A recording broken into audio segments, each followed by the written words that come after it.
Part 2 of The Ultimate Betrayal, My Commander, My Husband, and the Affair That Shattered My World. The Seeds of Vengeance. The cold, hard facts of the betrayal were a constant hum in my ears. Thorn and David, the two people I had trusted most in the world, twisting my loyalty and love into tools for their own selfish gain. The hollow feeling in my chest had hardened into a furious resolve. I wasn't just Deadeye anymore. I was a woman wronged, and a woman scorned. My first step was to disappear. Not physically, not yet, but from the public eye. I politely declined Thorn's cushy job offer, citing a need for more time to recover. She seemed to buy it, probably thinking I was broken, malleable. Good, let her think that. I started spending my days in my old workshop, a place where I used to tinker with electronics and machinery, turning it into my command center. My military training kicked in. Intelligence gathering. Reconnaissance. I used the skills I'd honed in the desert, but this time, my targets were far closer to home. I started with Thorn. Her new mansion was a fortress, but I knew its weaknesses.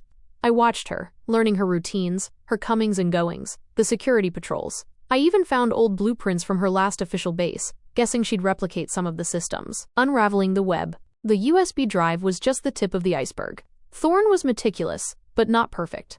She had a network, a web of dirty money and dirty deals. I used my old contacts, the ones who owed me favors, the ones who didn't ask too many questions. I fed them bits of information, disguised as idle chatter, and they, in turn, unknowingly brought me more pieces of the puzzle. I tracked bank transfers, shell corporations, and coded messages. It was like dismantling a bomb, each wire carefully chosen. Then there was David, my husband, the man I had loved.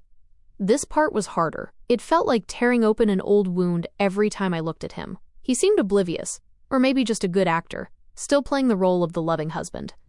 But I watched him too. I found the burner phone, hidden in his old fishing tackle box.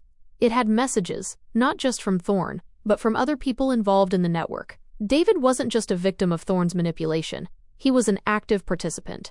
That revelation solidified my resolve. There would be no mercy. My plan began to form, precise and ruthless. I wouldn't just expose them. I would dismantle their entire operation, ruin their lives piece by agonizing piece, just as they had ruined mine.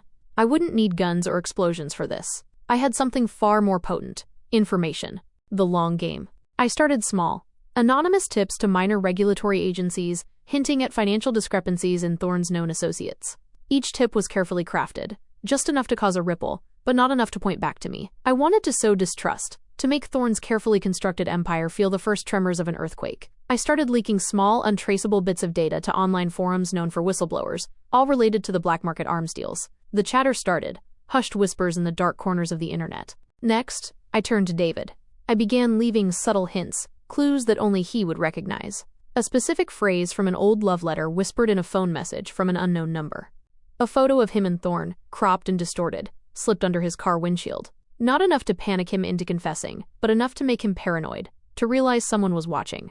I wanted him to feel the cold grip of fear, just as I had. My revenge wouldn't be a sudden, fiery explosion.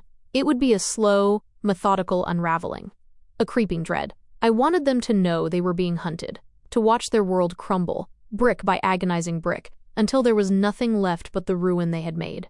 And when they finally looked up, trapped in the debris of their own making, they would see me, Miles Deadeye Kalen, standing over them, the architect of their downfall.